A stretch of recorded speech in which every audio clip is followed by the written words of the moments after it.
order. I'm Max McCann, Committee Chair, representing St. Petersburg.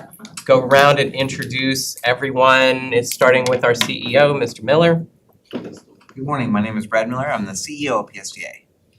Good morning, I'm Councilmember Deborah Shreve Sanders, Chair of PSTA, City of St. Petersburg. Good morning, Dave Albritton, Clearwater City Councilman.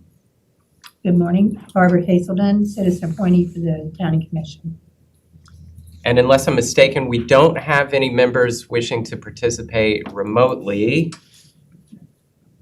So we'll move into public comment. Do we have any members of the public wishing to speak? Seeing and hearing none, we'll move on into our action items. First action item is to approve the May 13 minutes. Do I have a motion to approve So those moved. minutes? Second. All in favor say aye. Aye. Any opposed? Motion passes. Next up is item 3B, Transportation Disadvantaged Contracts. Ross Silvers, ADA Compliance Officers. We'll talk about the contracts. Ross? Thank you very much. Again, I'm Ross Silvers. I'm our ADA officer. That's in the mobility department. I work with Bonnie Epstein, who right now is hopefully enjoying a fun family vacation in Hawaii. So today we're presenting to you an action item that is, slides move please, thank you. So this action item is looking for the Planning Committee to make a recommendation to the full board of PSTA to approve four funding agreements for the different nonprofits listed here, ARC, PARC, Neighborly, and HEP. These nonprofits are providing transportation services under the Transportation Disadvantaged Program. And the action item is to recommend funding of these agreements for an amount not to exceed $5,866,000 and change. So I'm going to explain to you exactly what we're talking about. So essentially, this is all under what is called our role as PSTA as the Community Transportation Coordinator, CTC. I'm going to throw a lot of acronyms at you. You don't have to remember them all, just to kind of give you some context. So we've had the designation of CTC for about 11 years from the Florida Commission for the Transportation Disadvantaged. The CTD, as they're known as, is essentially an agency that falls under the Florida Department of Transportation. And so they receive funding through the Transportation Disadvantaged Trust Fund, which is funded through vehicle registrations in the state of Florida. And then we're following Statute 427, and is the Florida chapter we're complying with for transportation disadvantage and those services. So the commission is funding these TD services throughout 67 counties. And again, PSTA is the CTC to receive those transportation disadvantaged funds through what's called the Trip and Equipment Grant here in Pinellas County. One of those requirements that we have as the CTC is to receive guidance and review from a volunteer board that's just over TD, and that group is called the Local Coordinating Board, or LCB, and our own PSTA commissioners, Patty Reed and Brian Scott, are the chair and vice chair respectively of that group. So let's talk a little bit about what are those TD services. So you have some familiarity there. Pardon me, I switch my slides. So our TD services are essentially going towards reduced cost bus fares, as well as towards door-to-door services that are administered under our paratransit contract. Our TD late shift program, which provides trips late at night when our buses don't run. And then, of course, these trips that are provided by these four agencies that we're talking about here. So it's important to note under state statute that all the TD services that are provided, all these trips, are designed to be only essential trips or life-sustaining trips and provided in the most cost-effective manner possible and administered for people who are low income, seniors, and people who have disabilities. Okay. All right, so who are these agencies? So these are all nonprofit agencies who've been in the county for many, many years. I'm sure you're familiar with them. Neighborly, of course, is serving seniors throughout Pinellas County. ARC of Tampa Bay is providing services to people with intellectual and developmental disabilities out of North Pinellas County. HART provides similar services to the same kind of folks who are living in South Pinellas County. And Homeless Emergency Program, HEP, is providing services to the homeless out of their headquarters on Betty Lane in North Clearwater. Excuse me. 3 of the 4 of these, ARC, PARC, and Neighborly, have been receiving TD funding through contracts like these for over 20 years now. And then we added HEP just a couple of years ago. Catch up with my slides. So essentially, that's kind of what we're talking about here. That's a little bit of the background on that. And so today, just to review, these funds, just so you know, are funds that it's a not to exceed amount. So it's for the cumulative 5-year period for all 4 agencies combined. There is no minimum amount that PSTA is obligated to pay these agencies. What happens is, of course, they're going to deliver the services, and we carefully monitor and review every invoice. We do quarterly inspections and reviews of everything they're doing to ensure compliance, and it's essentially just pass through. So we are receiving the invoices from them for qualifying trips, and then we are invoicing the TD Commission under our Trip and Equipment Grant to get reimbursed for the full cost of those trips, and there is no fiscal impact to PSTA's main budget for all these services. So again, we're looking as an action item today for you all to recommend to the full PSTA board that we approve these TD funding agreements with ARC, PARC, Neighborly, and HEP for an amount specified here, $5.8 million as a not to exceed amount for that 5-year period. Any questions?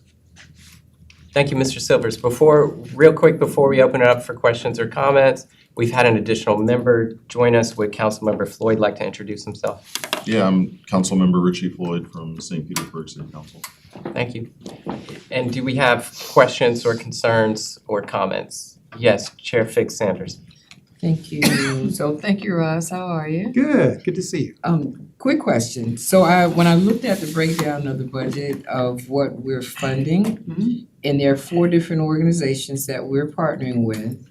The one that's noticeable to me is the Homeless Empowerment Program. So I want to get a little bit more information on that because they only service 2,200 rides as compared to Neighborly Care Network, which is a little over 20,000. Yes. The ARC, which is almost 19,000, and PARC, which is 12, almost 13,000. But they only did 20, but they're still getting the same $225,000. So can you explain what they're doing uniquely that they Yes. provide less rides for us, but they're still being funded equitably? Certainly. So HEP is the newest of the 4 agencies who has been working with us. And we've been working very closely with them so they can understand exactly what kind of trips can and cannot be funded. And so right now, they're primarily funding group trips where they're taking a group of veterans from the HEP headquarters on North Betty Lane and transporting them to the VA and back. So they thought they would have, we are working with them to meet their desire to provide more trips, but we're working very closely to ensure that they are only providing trips that are eligible. So the TD Commission is very particular and only allows certain trips. So the way that it's worked, for example, this year with HEP is that they did not use their full allocation. And so one of the pieces that's embedded within these contracts, in Exhibit B, I think it's called, or Attachment B, where the funding is laid out, is there's an initial allocation, and there's also an additional amount that they can receive later in the year. And so, for example, this current year that's now ending, we were able to take the funds that were allocated for HEP to use that they were not expending and to reallocate those to the other 3 agencies to use, they could provide more trips. So HEP has still wanted to have the opportunity to perform more trips. And so that's why we've left that amount in there. But again, it's not dedicated funding for them. It's a not to exceed amount that they can go up to. And there is a provision in all the contracts to be able to reallocate that funding to the other agencies if they're not utilizing it, as happened this year.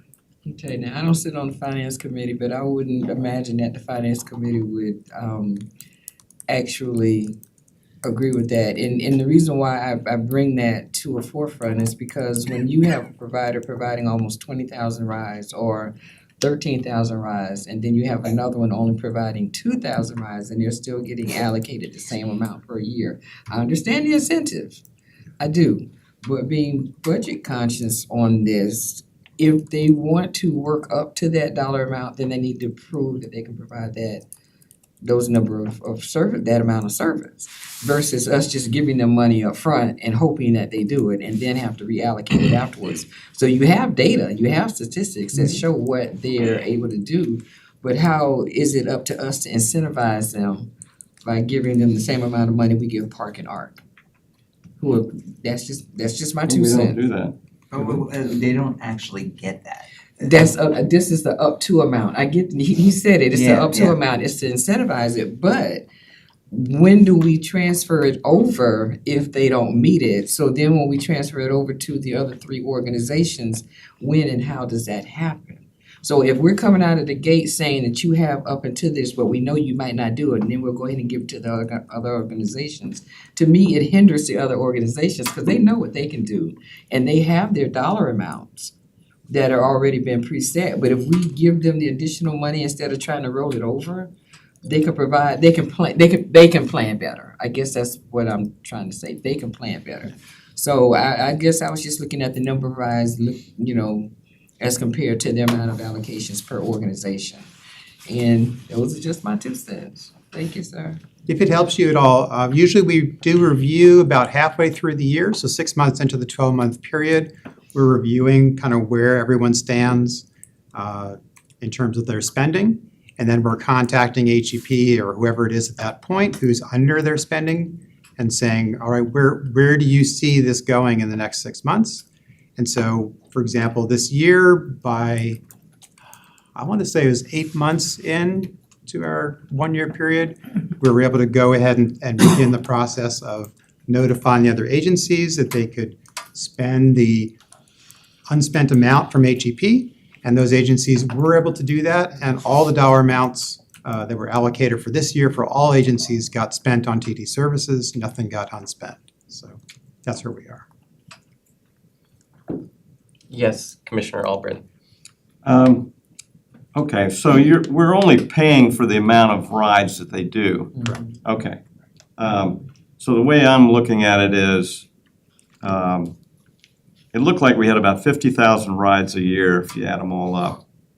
And this is over a 5-year period. That's 250,000 rides for $5,866,000, which comes out to about $25 a ride. Is that right? I mean, I'm just I've doing done the the rough math, but I math. trust you. Yeah. Okay. Well. Yeah. That's a lot of rides in 5 years, so I just wanted to make sure that my numbers are right. Thank you. Thank you. Any other questions or comments? I have a question. Commissioner Hazelton. He's thinking about his answer, though. Did Well, you still know, want I to mean, respond? I think I stand by my thing that $25 a ride is Okay, about what it is. okay. I saw your mind going. I thought you wanted to say something. I got a calculator, so it helps. So, the vehicles, who owns the vehicles? Sure. So each of the nonprofit agencies owns their vehicles. The vast majority of them, if not all of them, were acquired through Florida Department of Transportation, Mm-hmm. which I believe covers like 90% of the cost, and they pay a 10% match. I could be wrong on that, but I know they're all through FDOT. So they own, operate, and maintain those vehicles, and the same for the drivers. And then we don't have any participation in the cost of those vehicles, correct? Correct. Okay. Yeah. So there's vans and, Vans and sedans And are really what's sedans. primarily used, yes. okay. Thank you. You're welcome. I'll ask Councilmember Floyd. a question since everyone else is. So these numbers are from the last contract amount, the number of rides? Yes. Okay. And I'm assuming during the last contract award, there was an amount not to exceed as well? Yes. Yeah. Okay, and then did we expend all of those funds or did some of them come back? So we did expend all of them? We expend all the funds, yeah. Okay, so then money definitely got moved around between the providers during that time? Yes. Okay.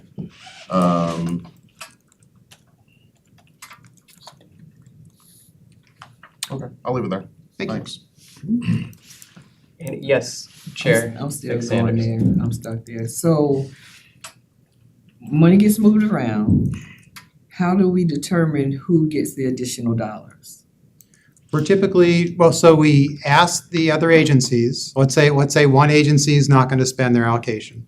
So we contact the other three and we ask if they would have the need to go up to the cap from the initial allocation, the additional funds. And if they indicate yes, then we're typically going to divvy those out accordingly. So, and each organization provides their own vehicles, so in order to increase rides, they either have to increase their fleet or increase, I guess I'm just trying to figure out Sure. how. So essentially, it's rides that they're doing, and it's just a matter of they have, so now they're gonna have more rides that they can get reimbursed for, as opposed to have to pull out of their own general budget. Yeah, I think, especially like homeless empowerment project, and maybe all of them do other rides with the same, maybe even with the same vehicles Yes. that they pay for themselves with their own funds, or they have some other source of grant, for these are only transportation disadvantaged qualified people that can be funded with this. And that is what the commission is very meticulous about, making sure that, I don't know, Ross would probably know, some kind of ride that doesn't qualify, doesn't get in there. Okay, again, I'm. So that may not be the total number of transportation trips that homeless empowerment project provides in a year. It might be, I don't know, what do you think, Ross? I mean, Neighborly is a great example. Neighborly provides many, many trips. They have some funding that comes from the state Office on Aging, and those provide for some of their trips. But then that's only so much funds they have for that, for transportation, and those run out. And then we make sure, of course, that our TD-funded trips, no trip is getting funded by more than one source, right? So as they've used up their Office on Aging fund source on some trips, then they're providing others with their TD trips. So there's different criteria, different trips, different pots of money. And I'm glad you said that, and I may be missing it too, because although it only says they provided 2,000 rides, I don't know if they're vans, that carry 5 or 6 people in the van, because you can't tell from these numbers the breakdown of how many people were actually transported. It just says trips. It doesn't have the breakdown of the numbers, so I may be missing that piece. So thank you for clarifying that. And most of these are shared rides, so which is obviously more efficient. Neighborly, for example, has several cutaways, several larger kind of mini buses that they'll use for kind of group trips. And it's interesting with the TD Commission, they actually have a group trip rate. So it actually means you're giving more trips, but at half the cost. So instead of costing, I think an ambulatory ride is up in the upper 20s or 30s for a ride. But a group trip is only $14 a person a ride. So it's very efficient because it's kind of the TD grant funds are incentivizing those kind of shared rides and helping those grant dollars go farther. Commissioner And, Hazelton. I'm sorry. And so you mentioned at the beginning in your presentation that the trips have to be within what need or what purpose? Essential. Can you explain what that is? So there's different definitions of essential or life-sustaining trips. And there's actually a trip prioritization within what's called the Transportation Disadvantaged Service Plan for Pinellas County. So the top priority under life-sustaining trips is for health and medical. I believe second under there is for food. Third is for employment and employment training. So it's very, and I think a fourth category is for it's like humans, it's like going to the bank or going to Social Security office for an appointment, kind of things like that. So it's not, it's not going to Disney World. It is not just going for a joyride. It has to be something that's an essential ride that has to be performed. Well, this goes back to the discussion about mobility on demand at the board meeting where I was bringing that up as far as the what are the criteria for mobility on demand. And I think that the result of trying to put a little control on that was to come up with the 2-month, the 60-day waiting period, and in order to use MOD instead of access. But I believe my comment was something about TJ Maxx. But can you just go anywhere?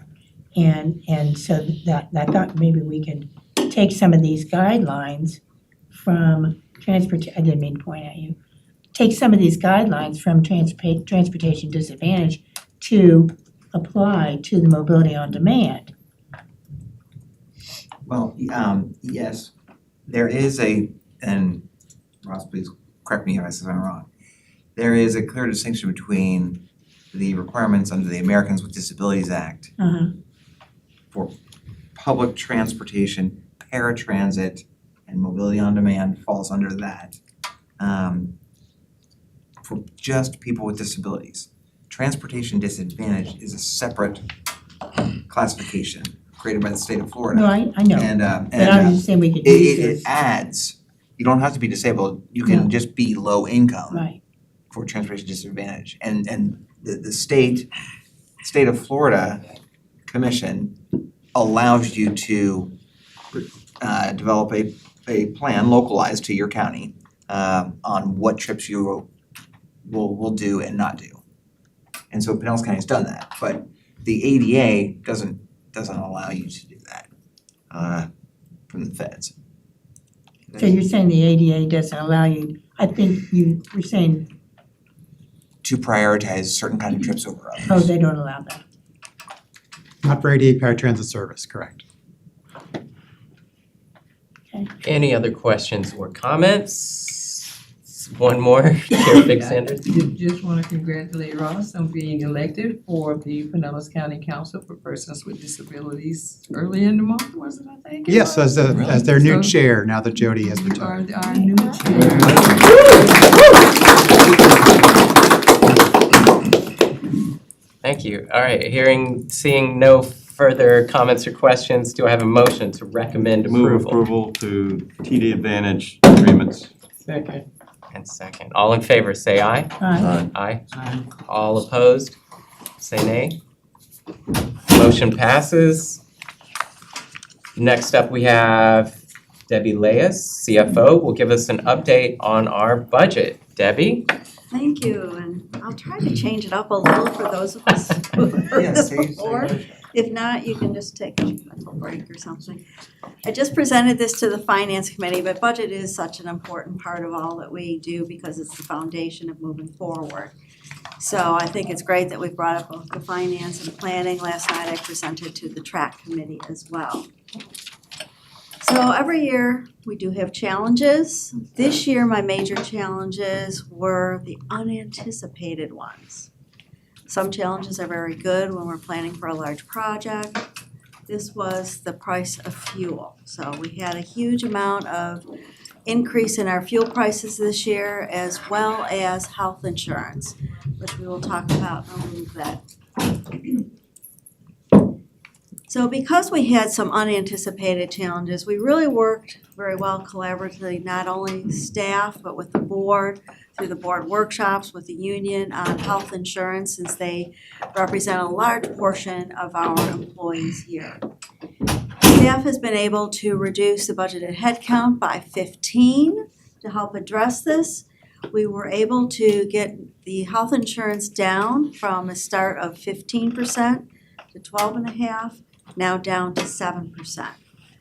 And the board, of course, through the years, not just through the workshops this year, but through the years, has really helped us to mitigate some of the cost increases.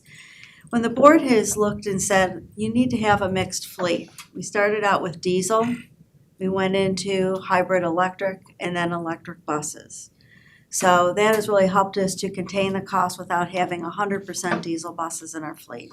We'll talk about that in a little bit.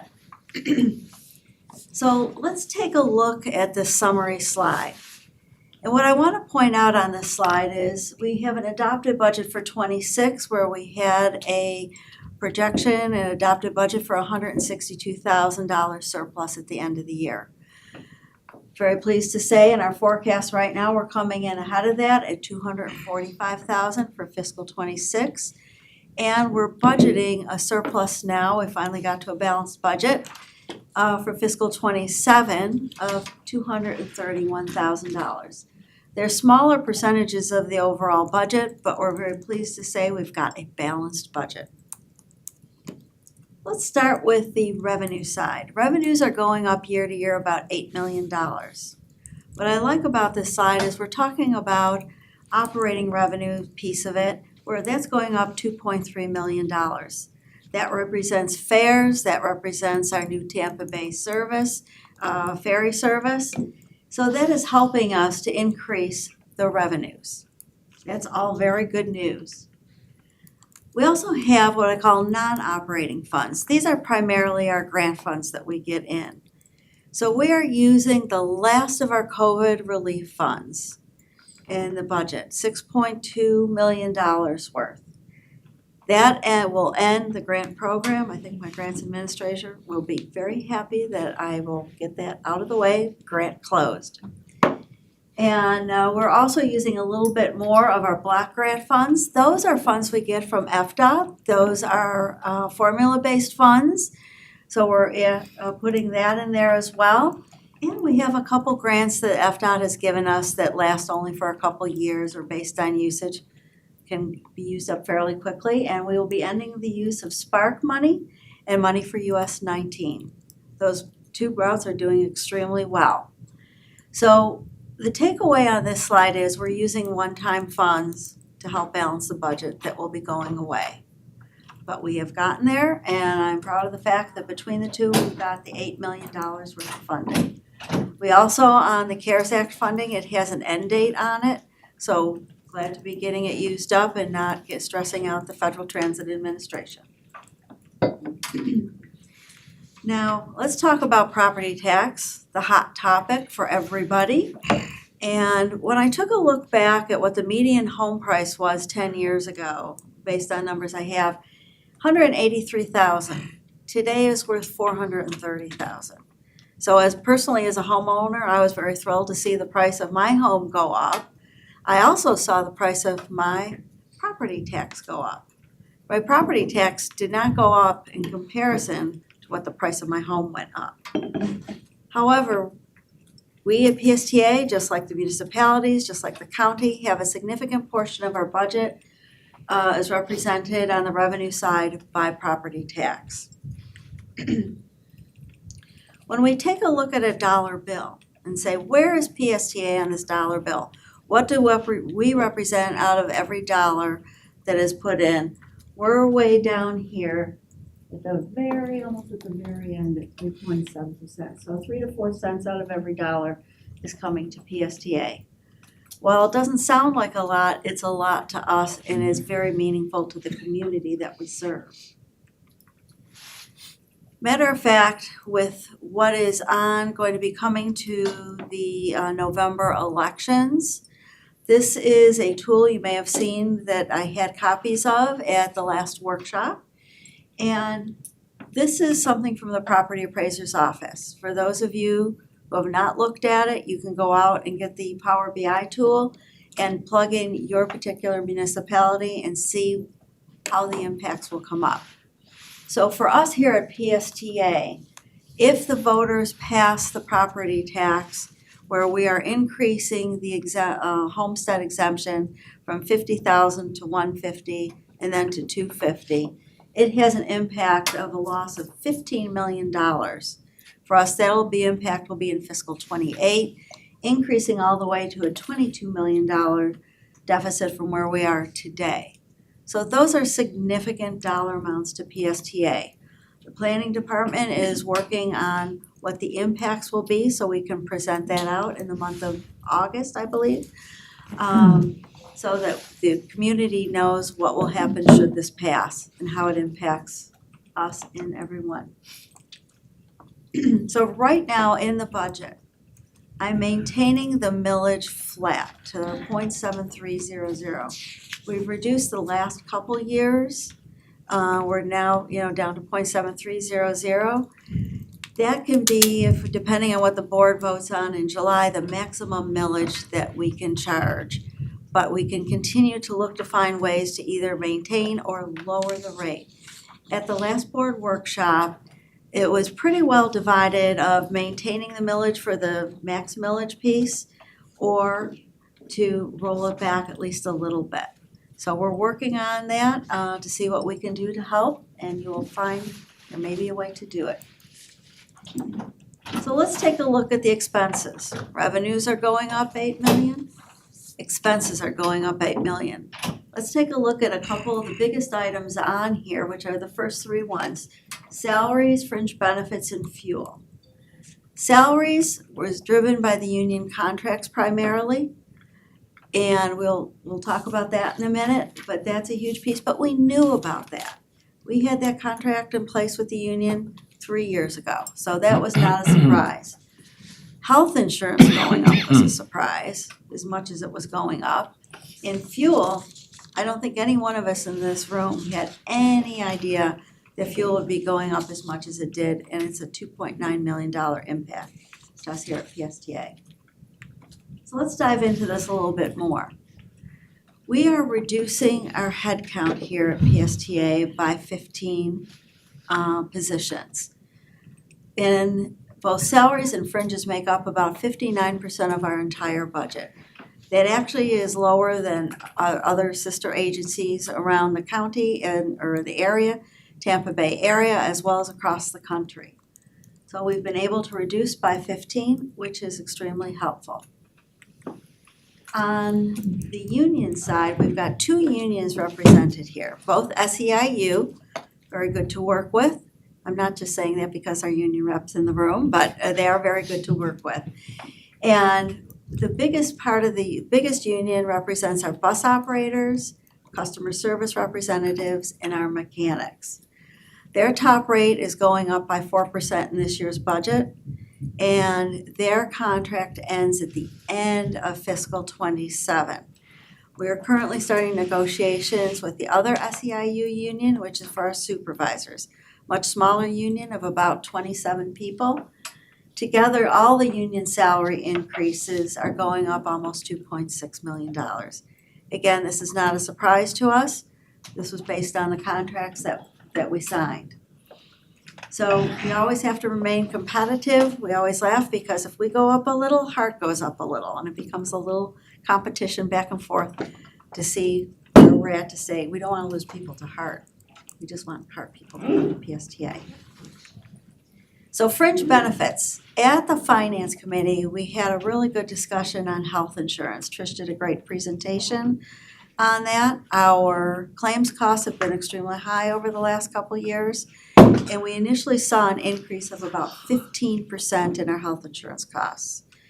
By the time we got to you at one of the workshops, it was down to 12.5%. That represented an increase of $1.5 million in our budget. We worked with Cigna, who's our provider, with Garing, who is our broker, to try to find ways to bring this down. Through changes, well, really adopting a new drug formulary, we were able to come down about 2%. Without changing the benefits themselves, we were able to get to 7%. But the out-of-pocket and the deductibles are going up as well as different co-pays. But the important part, the no change in benefits, is what was most important to the employees here. So now our increase instead of 1.5 is just under 600,000.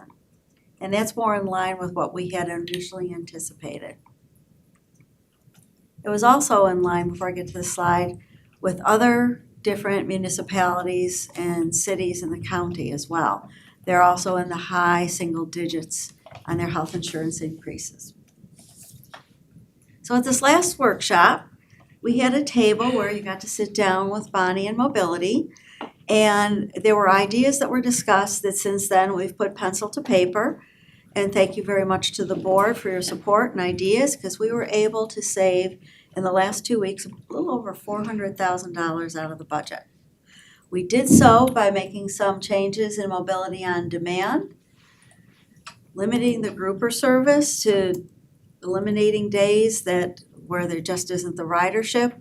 And as Brad said, you can still catch a cab so it doesn't impact the customer, and reducing the number of direct connect stops. So altogether, over $400,000. So thank you, board, for your participation in the workshop. What's important to me is outside of our bus operations, our mobility department has a significant dollar amount of contracts. The fact that we were able to cut it down to a 1% increase is probably the best I have seen in years, and that is helping us to contain costs in the budget. Now, I would like to say I'm personally pulling the fuel tanker here to help us lower costs. In the last meeting, we had a big thud on our roof. At the same time I'm saying this, and I said that was the fuel prices dropping, and they are dropping right now. So hopefully we'll be able to lock in some rates. And that's how I help keep our budget contained, is one way of saying it. I manage the fuel budget by locking in about 2/3 of our fuel usage every year, leaving 1/3 floating to the marketplace.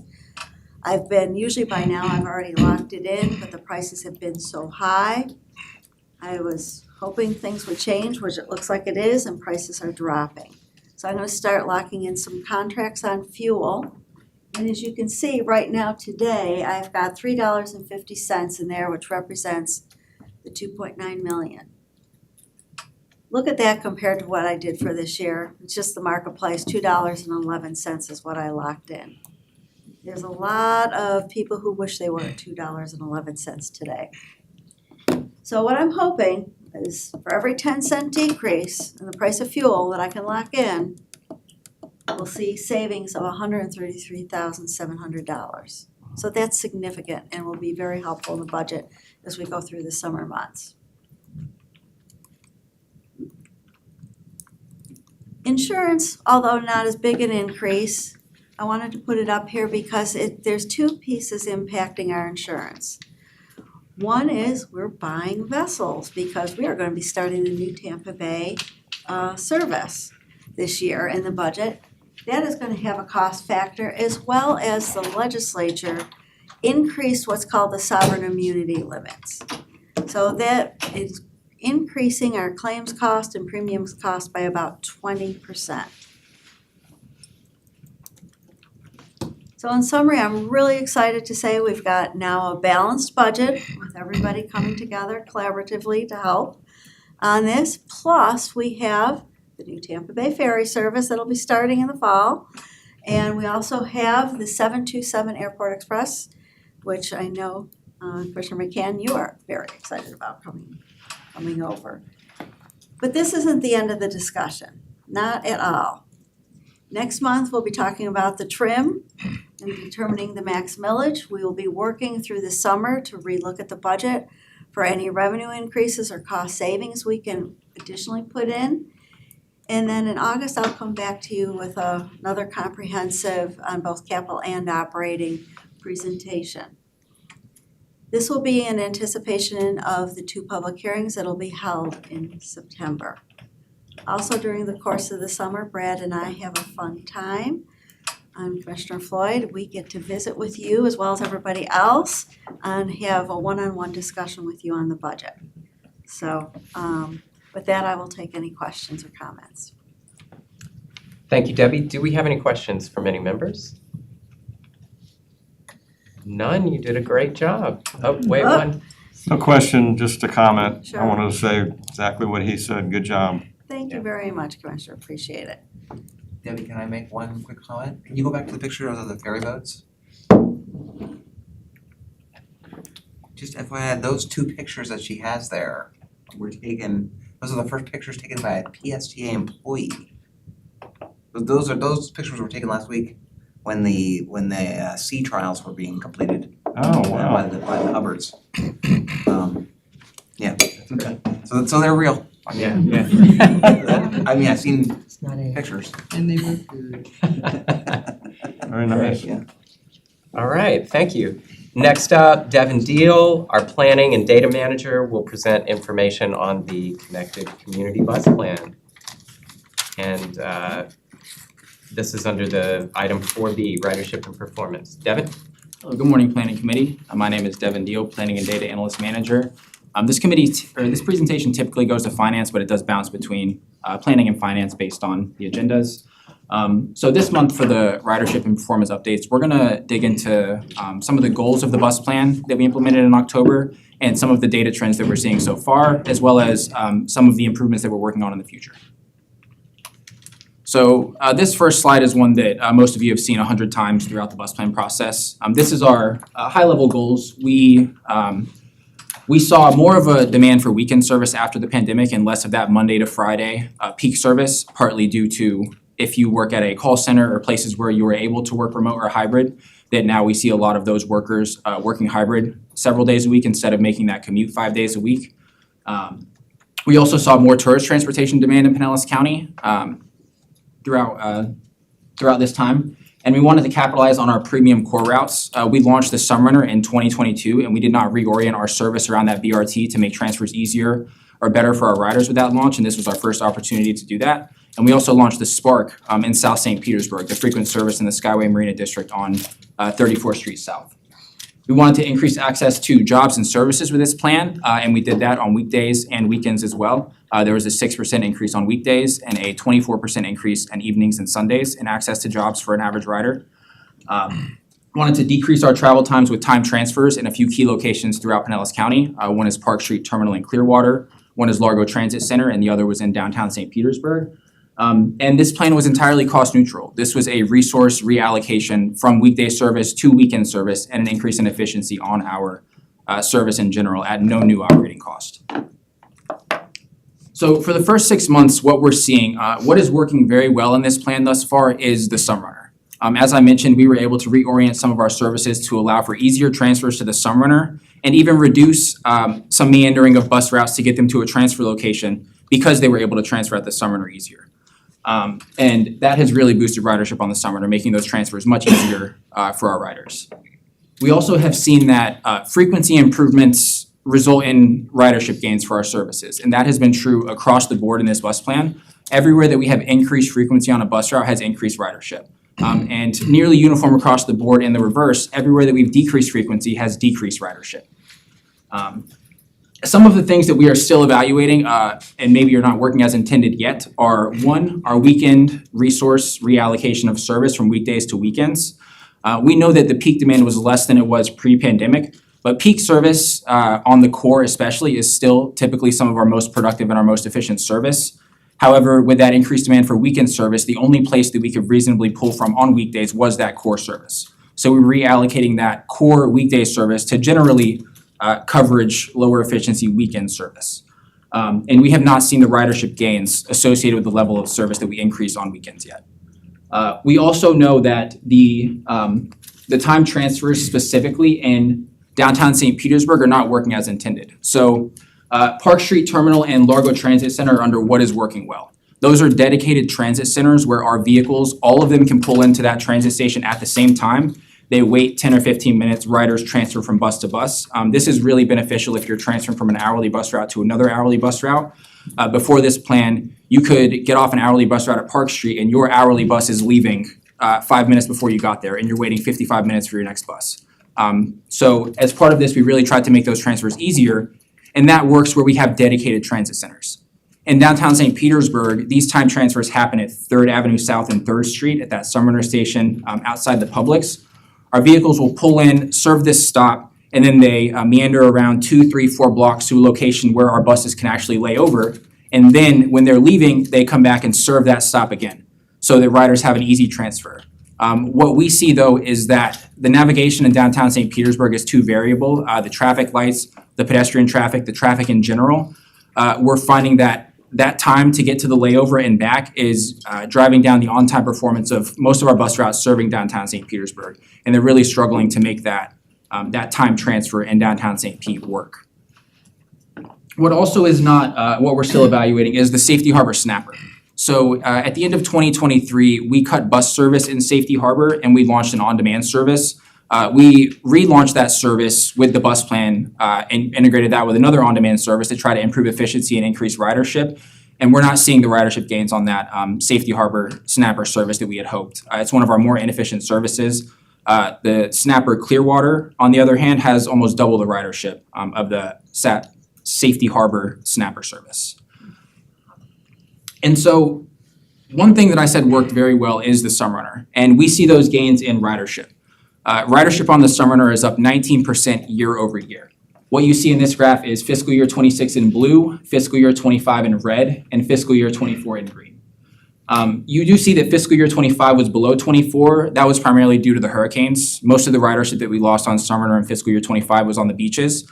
That has rebounded in fiscal year 26, and also ridership across the board on the Sunrunner is the highest that it's been since we started charging fares on that service.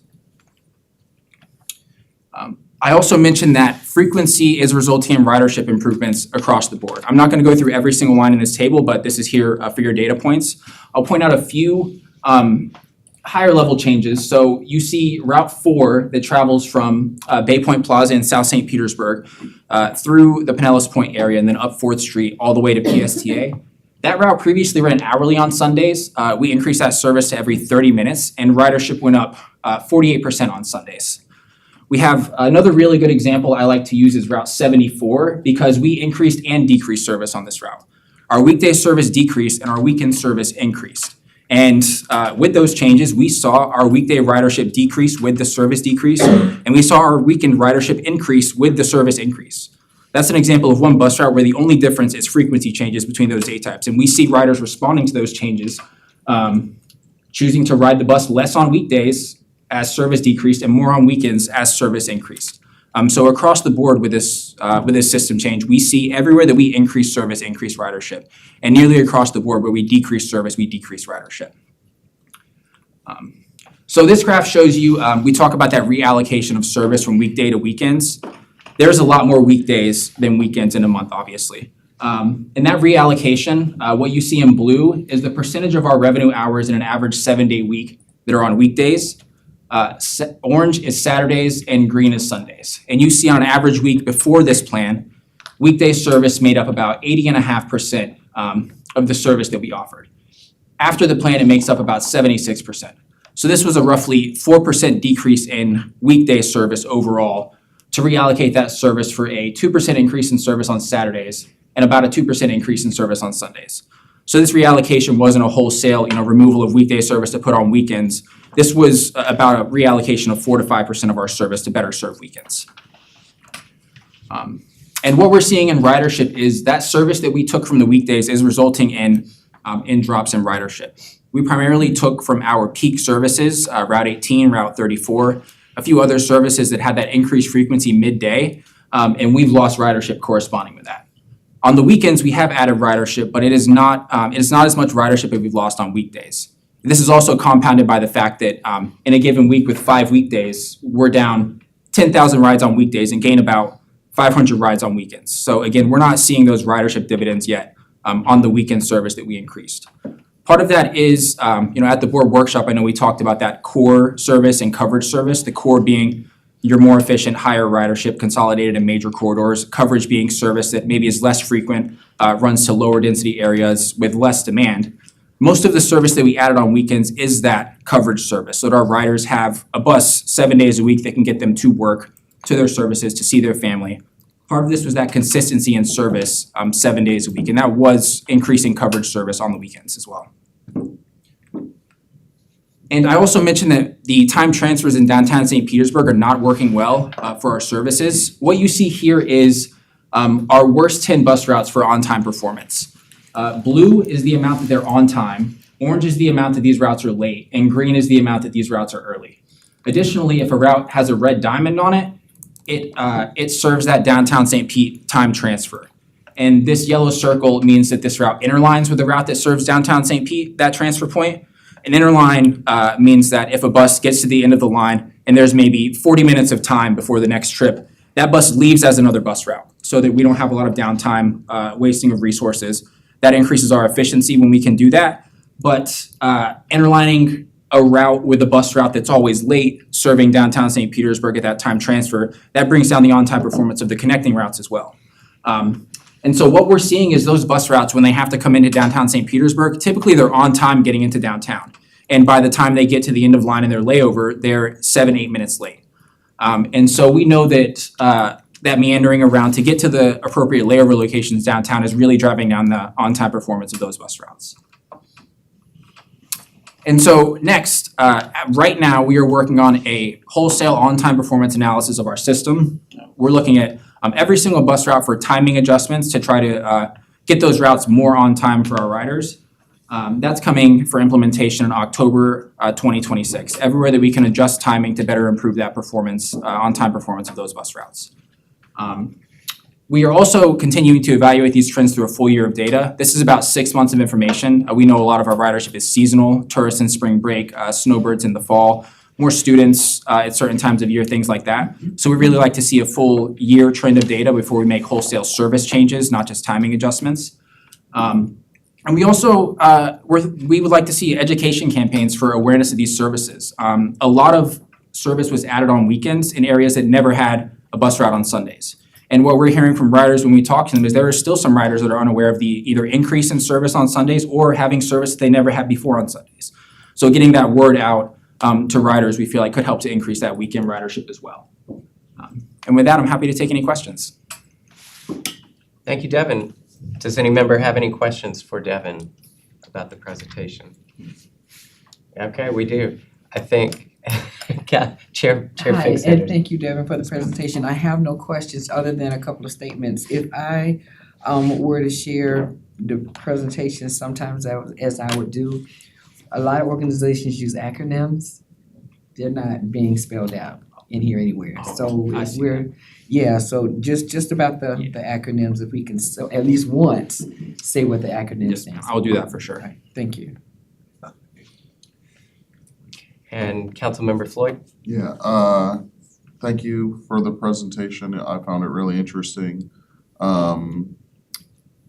When the bus routes were changed, was the hope that ridership would go up enough on the weekends to compensate for what went down on the weekdays? Is that was the hope was? That was part of it. I think the major goal was to increase access and consistency for our riders. We know that a lot of service employees work Saturdays and Sundays, and oftentimes they want to have a bus that got them to work. So we did hope that increasing that access would increase ridership proportionally. Okay, all right, yeah, that's, I was kind of curious if the outcome was what was expected or if it was different. But I could see why 2 days might not make up for the 5 days. That makes sense. All right, that's all. Thank you. And correct me, but that point, it still is, we're Yes. 6 months into it, and the last 2 months, the weekend ridership has been picking up Mhm, some, it is. so it might, I mean, I don't know if it's gonna totally make it up, but it might kind of rebound, it just might just take some time for people to know about the weekend service. I don't know. Thank you. Any other questions or comments? If not, I have one quick one. The Safety Harbor Snapper, if I remember right, I think Safety Harbor is one of the municipalities that does contribute to PSTA's funding. And I think that Snapper, we changed from a fixed route service to the Snapper specifically to provide Safety Harbor with a service. Yes. So am I, yeah, it sounds like I'm on track here. Although it looks like it's an inefficient route, we can't, it would be messy to kill it because then Safety Harbor would be paying in and not receiving anything. So it's kind of an uncomfortable situation, is what it seems like, yeah. And Okay. the ideas that we have, of course, is there's still some idea that somehow we can get it to be more efficient through, but I'm not so sure if that's possible. Yeah. And then if we were to eliminate it, then we could still provide paratransit service in Safety Harbor, and we could provide Direct Connect, our Uber, our discounts on Uber and Lyft. We could make a Direct Connect stop in Safety Harbor, so then if you wanted to get to out to like US 19 to the bus, you could still do it. Got it. Okay. Yeah. Thank you. So they would still get some, they would still have some transportation, it would be less, it would be a lot less expensive. Yeah. Okay, thank you. Any other questions or comments? Hearing none. Thank you, Devin, for that. Next item, any other business? Does any committee member have other business to bring before the committee? None. With that, we are adjourned. Our next meeting will be July 15th at 10:30 a.m. Thank you, everyone. Good job, Mr. Chair. Hey, thank you. I got most people's names.